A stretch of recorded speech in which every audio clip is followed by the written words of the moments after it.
Welcome to Sproutcast, where we speak with changemakers, social innovators, and entrepreneurs about how to make the world a better place.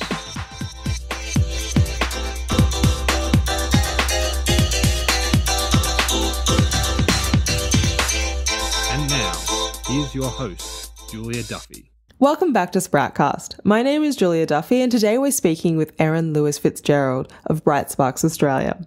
Erin spent nearly 20 years working in the journalism industry as an editor, a writer, and a photographer. As a lifelong mender, she joined community repair organisation Fix It in 2012, rescuing all manner of clothing, zippers, umbrellas, and toys and guiding their owners through the process.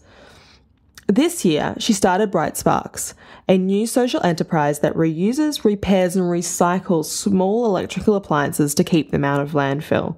The enterprise offers affordable repairs for electrical items and is launching a retail shop selling small refurbished electrical appliances at low cost. Welcome to Sproutcast, Erin. Thank you so much for joining us today. Thanks for having me. So I wanted to start today by asking you about your first experiences in the nonprofit sector or with nonprofit organisations. How did you first engage with the sector, and in what ways do you think that influenced or inspired your decision to start Bright Sparks Australia? I have done some volunteer work in the past for not-for-profit organizations, but I don't think that necessarily inspired me to start Bright Sparks.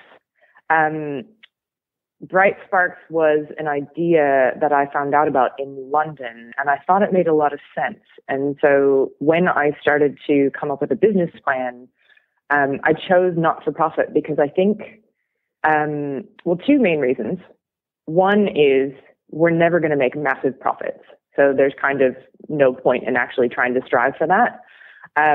But also I think once you explain that you're not-for-profit, it's a thing that many people understand and they go, oh, and it kind of makes them go, oh, you're not doing this to make money off people. You're doing this for a different reason.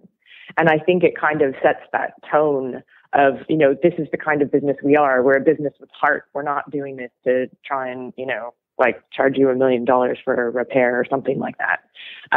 So those were my initial reasons for wanting to make the company not for profit. But what I've found since we have become not-for-profit is that there's so many resources out there available, and there are so many companies that are willing to help and individuals willing to help and offer their services pro bono or low bono.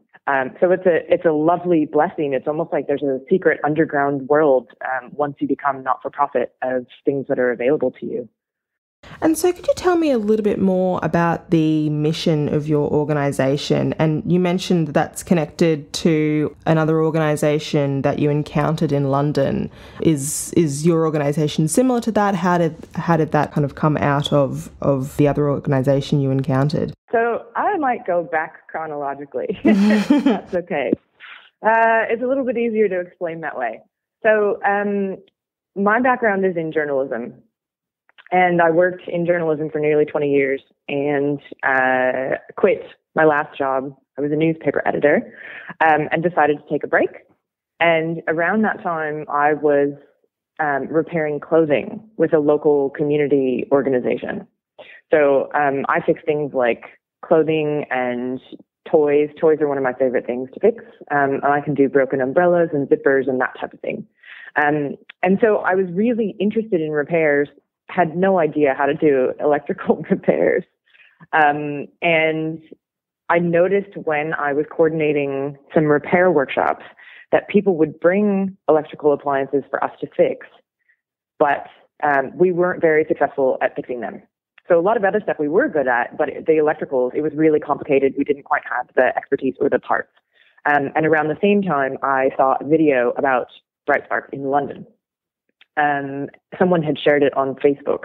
And I remember seeing that video and thinking that it was amazing. And I think I got goosebumps too, but I didn't think at all that I would be starting one. Only crazy people do that. So I think it started a conversation. I contacted them after seeing the video. got in touch actually about toaster repairs of all things. And they were really open and receptive and gave me a Skype tour of the workshop and told me everything they knew. And so lots of emails back and forth. And then finally I went to visit them in January last year. I spent a week in their workshop and retail shop and picking up everything that they did. And so if I had to guess, I would say probably maybe 75% of what they did is the same for Bright Sparks Australia. But there are a lot of things that I've decided not to do, and a few things where I've said, what are my skills and talents and what can I bring to this? So, for example, we have, I think it's a very cute logo, which is a flying toaster. They don't have that logo, so it's completely different. We are very active on social media. They are not. And there's much more, I think, of a community feel, and like we're having a lot of fun over in Australia. Not that it's not fun in London, but it's a different message that they're sharing over there. And there are a few other things about the actual business model that are different in terms of the funding and in terms of what they do and don't do, but the majority of it is very, very similar. It's definitely heavily inspired by London's Bright Sparks.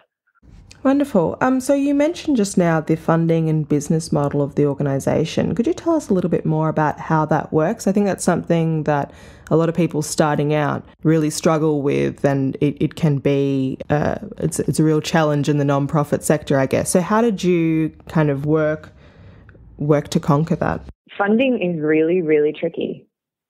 And I think I was quite naive when I was doing the business plan. I was in a program called The Crunch through Social Traders, which I think one of your previous podcast interviewees. Mm-hmm, yeah, Christy Looney. Yes. And when I did the business plan, I was thinking, we're just going to get grants to cover the portion that we're not earning in trade for the first few years. And what I didn't realize is that we're a predominantly environmental social enterprise. We do some things that have a social component. So, like, for example, we're getting together a bundle of appliances to donate to refugees right now. But it's not the core of what we do. It's basically we exist to keep electrical and electronic waste out of landfill. That's our mission. So it's a little bit trickier to find funding when you're an environmental enterprise. What I've found is that a lot of the larger grants and some of the philanthropic organizations, they have focus areas. And a lot of those focus areas are, for example, children or helping people who are disadvantaged and that type of thing. And I would say, if I had to guess, I would say probably half of them don't have the environment as a focus area. So that means we're excluded from applying for that funding. Some of the environmental grants that are available focus really on conservation. So that makes it tricky too. We were very, very lucky because we were funded for a pilot by the Victorian government. There is a fund called the Metropolitan Local Government Waste and Resource Recovery Fund. Most people know it as the Metro Fund, but it actually comes from landfill levies. And they use the money to help support new projects for best practice in like waste collection and minimization and that type of thing, which is perfect. That's exactly what we're trying to do. And we also had 5 local councils come to bat for us and pitch in funding with that as well. So they have funded us for a pilot through to March. If we didn't get that funding, we wouldn't have been able to start. Like, I can't stress enough how grateful we are that happened. But it was very, finding that funding and getting that happening, it was really tricky. I shouldn't say tricky. Tricky is not the right word, but it was not an easy, obvious thing. And I think that's probably true of any funding applications in general. It is a lot of work. It's a lot of research. And you could apply for heaps of things and get knocked back. And it's not personal. There's plenty of enterprises out there that are that are also applying that are just as worthy, so it's just a matter of trying and researching everything you can think of, really. And what's the long term or the future plan for Bright Sparks in terms of funding? Was the grant just kind of to get you guys going, or are you going to continue to search for that type of funding? So the particular funding that we are operating on right now is just till March. So it's just for a pilot to trial it. We are hoping, though, that we're going to be permanent. So we have been working on all sorts of different options for funding. One of the most recent ones is we had a crowdfunding campaign, which was super interesting exercise, actually.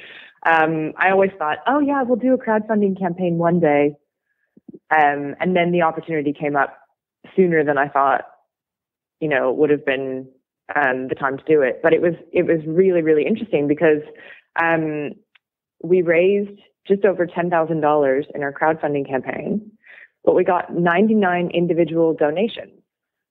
And a lot of those are people I've never met. And so it's really interesting. Now I've got people who, paid us money to support the company to help keep it going, which is really, really amazing. And I think also the crowdfunding allowed us to be a bit creative with the video that we made and with the social media that we did and with the rewards that we offered. And so it was a bit interactive, which I really liked. But I will stress, it's not easy. And crowdfunding is also a lot of work. So there's no easy option. There's no free money out there. And in the future, beyond March 2016, is the idea to get the social enterprise funding itself? Is that your plan? Yes, but it's not going to happen in March. It's going to take a few years. So we have a couple of sources of revenue right now. So one of those is repairs. So if you come to our workshop and you bring an electrical appliance that is broken, so say like a blender, for example, we can fix it for you. So we do charge people for repairs, and we also will start selling items very soon. So we collect donations of electrical appliances. We've just been open for 8 weeks now, and we've collected around 800 electrical items, and about 40% of those are in working order. And we know because we ask when people donate. So, we're starting to test those things out and test and tag, make sure they're safe, and then we'll be selling those back to the public. And like I said, some of those we're getting together in a little bundle for refugees. So we do donate some items on as well. And then the third stream of income, the third mainstream, that we're hoping will continue beyond the pilot is that we will have councils and corporates as subscribers. So we've got custom donation bins that are going in place soon, where people can donate, and they'll be they'll be in the 5 council areas for the councils that have supported us with the grant. And we will collect the items from those on a weekly basis. So essentially the main source of income, which most people would never guess, is actually the collection of those items from councils and corporates. So we know that it's going to take a few years to get enough customers on board, and to get, the sales and all those different income streams to get those really developed and working properly. But we think we can do it by year 4. So in the meantime, the plan is to fill the gaps basically with grants and philanthropic and other funding. You mentioned earlier that you participated in the Crunch, and I was wondering if you could tell me a bit more about the process of starting your organisation. Perhaps did you have any mentors that helped you with that? Or also, how did you know, I guess this is a very different question, but how did you know what type of legal structure to use for your organisation, and how did you decide that that was the right fit for you? Well, I'm going to tell you and your listeners a little secret. A lot of what I have done is just by copying other people. The idea came from London. When it came time to like researching grants and things and where the best funding models, I would look at other social enterprises that were kind of similar to us, and I would look at their their thank you page or their funding page or whatever, and I would research it and go, okay, who's funded them? Okay, let's add that to our list of ones to check out. Same thing with legal structure as well. I signed up for the Crunch program, and that was 6 months. That was an intensive program, but I had no idea what my legal structure was going to be when I started the program. So by the end, it was like, oh, I've got to pick something. So I did the same thing. I researched social enterprises that I knew. I asked people, but I think we ended up going with company limited by guarantee. That's a very common legal structure for not-for-profits, and it also allows you to operate nationally. So you could be incorporated association, for example, but if, Bright Sparks really takes off and we need to open one in Sydney or something, it just makes it that much easier. And I'm kind of lazy. I don't want to do more paperwork. So we just start as you intend to go on. And so that's how we ended up choosing the legal structure. But I think there were a lot of things in the Crunch program that the mentors did help with. One of the mentors is actually now the chair of my board. So he's stayed on, which has been really good. But I think they do help you a lot. And we also had business students who help in that program. But I think at the end of the day, it really comes down to what you want to do individually, and also Google. Google was my number one source for everything. Number two would probably be my husband. He started his own business about 15 years ago. A very different style of business. It's an IT company, but he's really smart, and he's got a lot of that history and experience to be able to share with me, so I can ask him questions and say, well, how did you do this? How does your company do this? And he can tell me.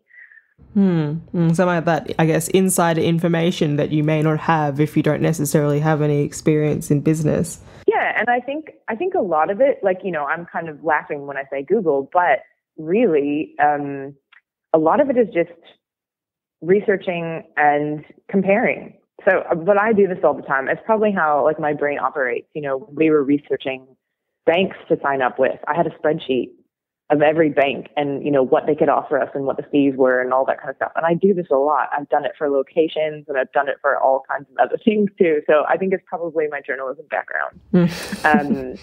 But that's the best thing I can recommend, because then, even if you're not sure, you can go, okay, well, I know how 3 or 4 other companies do it. Yeah, let's pick that one.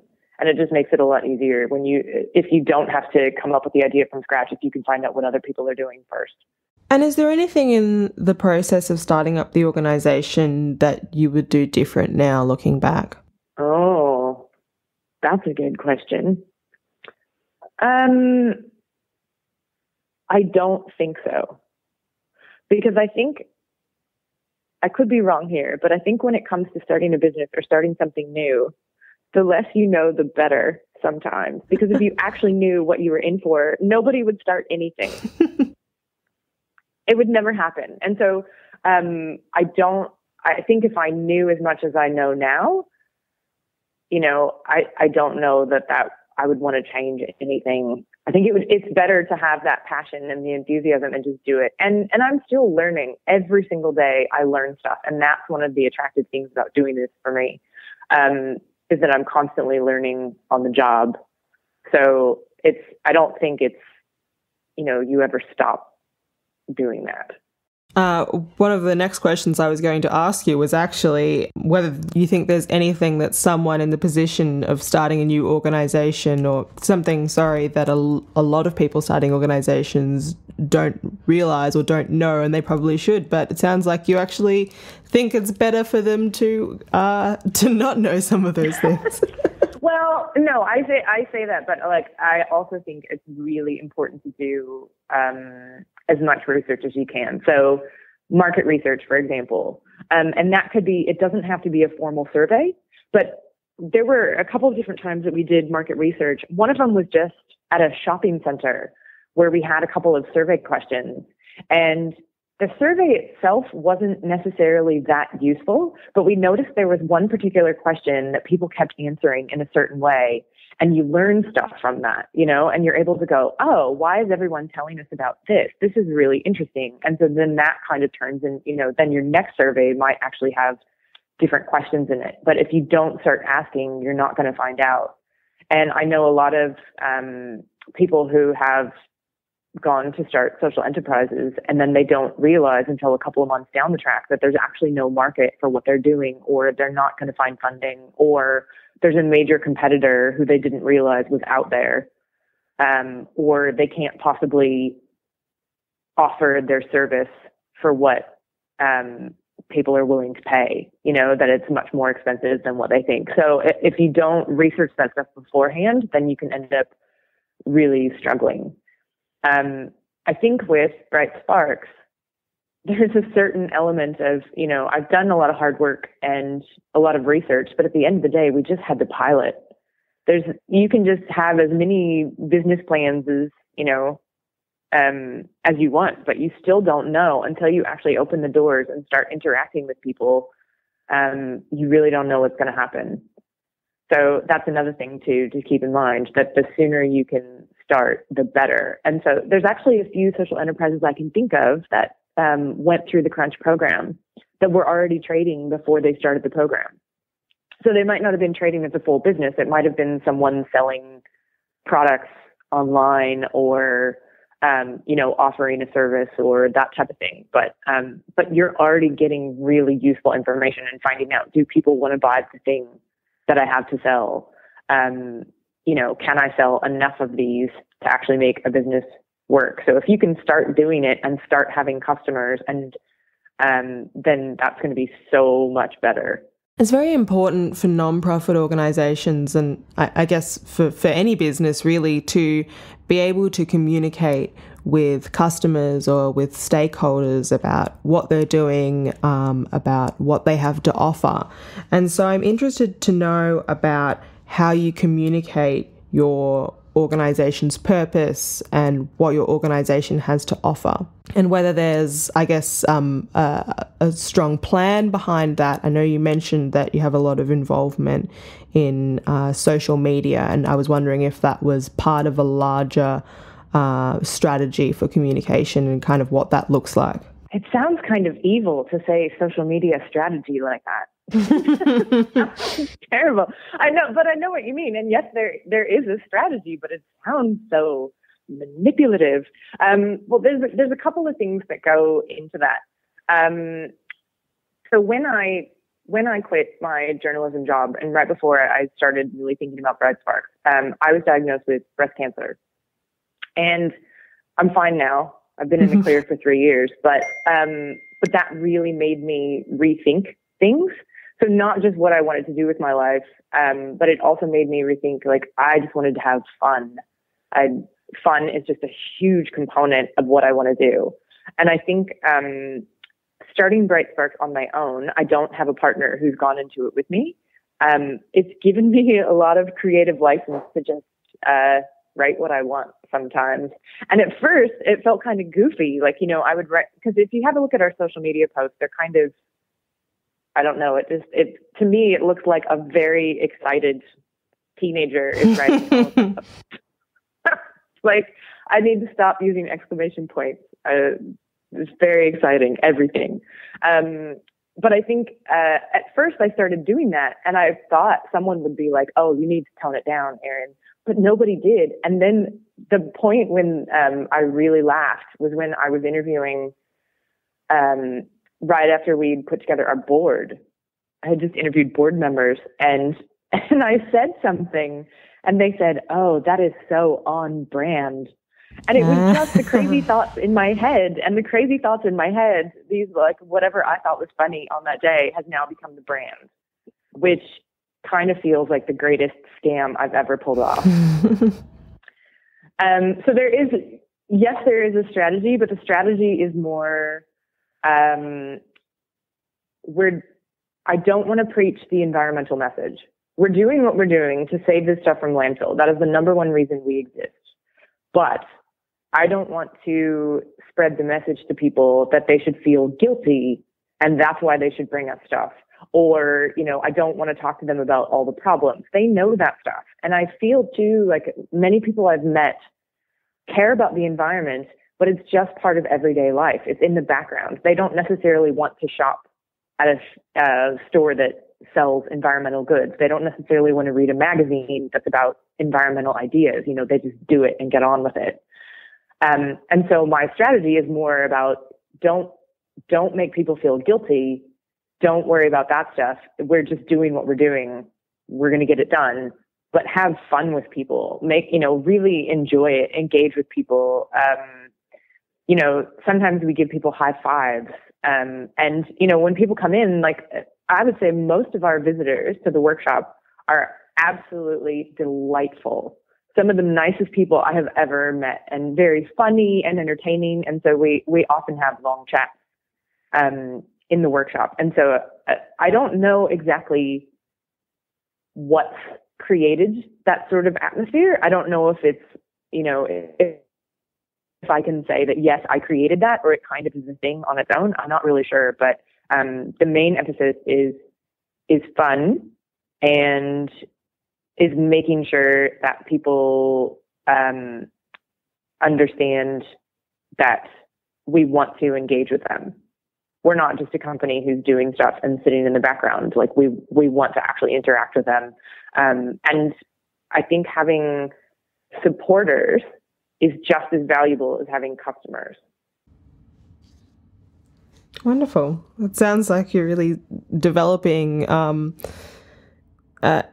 a positive but unique relationship with your stakeholders there, or with your customers. I guess I might transition now to talking a little bit about the nonprofit sector in general.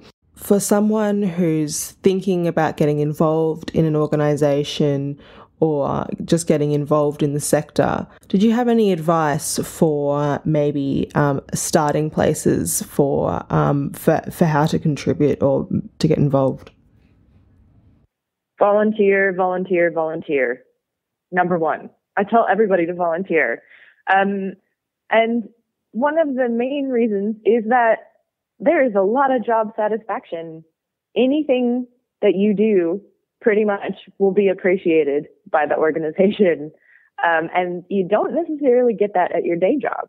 Not a lot of people do. So there are plenty of places that have skilled volunteer match services. So if you actually want to contribute a skill, like maybe you want to do a project, for example, maybe you're an IT person and you want to help someone set up their website, or, we've got volunteers we have a retired electronics engineer, and we've also got electronics students. And so they like to come in and learn stuff when we've got stuff open for repairs, but it's a very specific skill set. It's not necessarily someone who just wants to volunteer. So if there are organizations that you like, if you like their mission, if you think what they're doing is really good, or you just have a particular skill set that you would like to give back, and you don't just want to do a one-day volunteer stint, there are plenty of places online. One of them is Pro Bono. They've got a volunteer match service, but there are plenty of others if you just Google volunteer match. In the case of our board, all of our board members are volunteers, and they're all fantastic. So Paul, our chair, he was a mentor in the Crunch program, but the rest of the board members have come from an online advertisement. And they've all been really fantastic and supportive. And the message that I get too from the board members that we've got and from the others who applied, is that they were all waiting for the right opportunity. They wanted to give back. They knew, they could do a little bit more than what they were already doing, but they just didn't find either the right company or something that really interested them or whatever. And that's really interesting to me, because I never ever thought that I would be on a board, to be honest. And I never thought, like, the idea that there are wonderful people out there who are just waiting, to be on a board and help someone. Like, it's just amazing to me. So boards, are one option. Don't think that, you actually have to, work in an op shop or whatever you think the typical volunteer opportunity might be. It doesn't have to be that. It can actually be something where you're using, your particular business skills. Or I had the most wonderful lady come in to sign up to volunteer with us, and she said, I can do anything. I'll do whatever you want. I'll even sweep your floors, and I'm good in an emergency. And I just said, are you an angel? Where have you come from? It's just amazing. It's just amazing. So that really, that's the other thing I would say too. We've got a super volunteer who showed up on day one and just kept showing up and made himself useful. And he's fantastic. All of the people that we've got volunteering for us are fantastic. But that's the other thing, not-for-profits usually don't have a lot of time and they don't have a lot of resources. They might not have a volunteer manager, they might not even have someone who even has time to think about what opportunities there might be.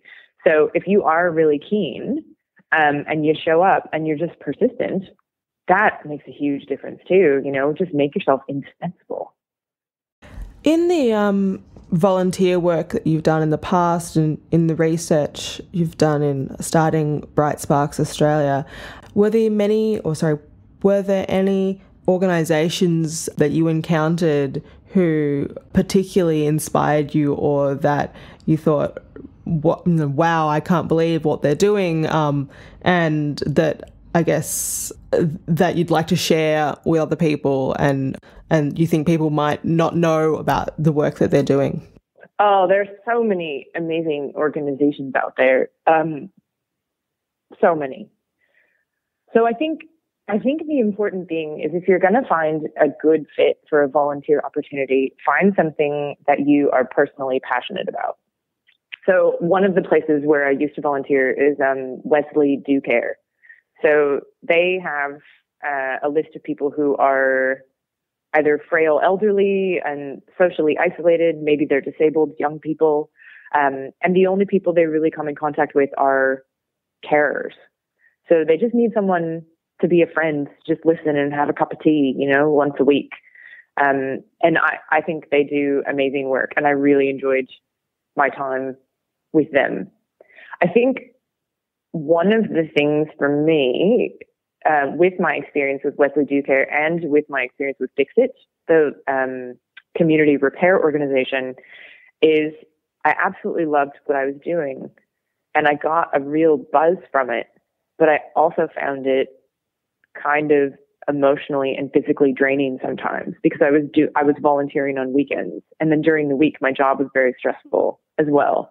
So, and that's not necessarily going to be the case for everyone, but in my case, I just thought, how can I blend those two together? How can I turn my day job into something that's actually doing good, so that I can have my weekends free again and have a better work-life balance?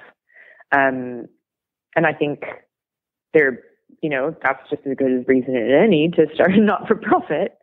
But it's made a big difference for me. And I think, I would encourage other people to do that too. I know a lot of people who are struggling and not really sure what they want to do with their careers, and not-for-profit is a really good way to go. So before I let you go today, Erin, I wanted to ask you, where can people get in touch if they want to find out more about what you're doing or ask any questions about your organisation? Our website is www.brightsparksaustralia.com. Don't go to the Bright Sparks London website. We're also on Facebook. We're Bright Sparks Australia on Facebook. We're on Instagram as Bright Sparks Oz. And you can also email me. My email address is elf, E-L-F, at brightsparksaustralia.com. Wonderful. Well, thank you so much for speaking with us today, Erin. It's been a great story to hear, and I'm sure it will put a lot of ideas into people's minds about what they can maybe do and how maybe they can set up their own organisations or contribute to something like you've done. So thank you very much. Thank you.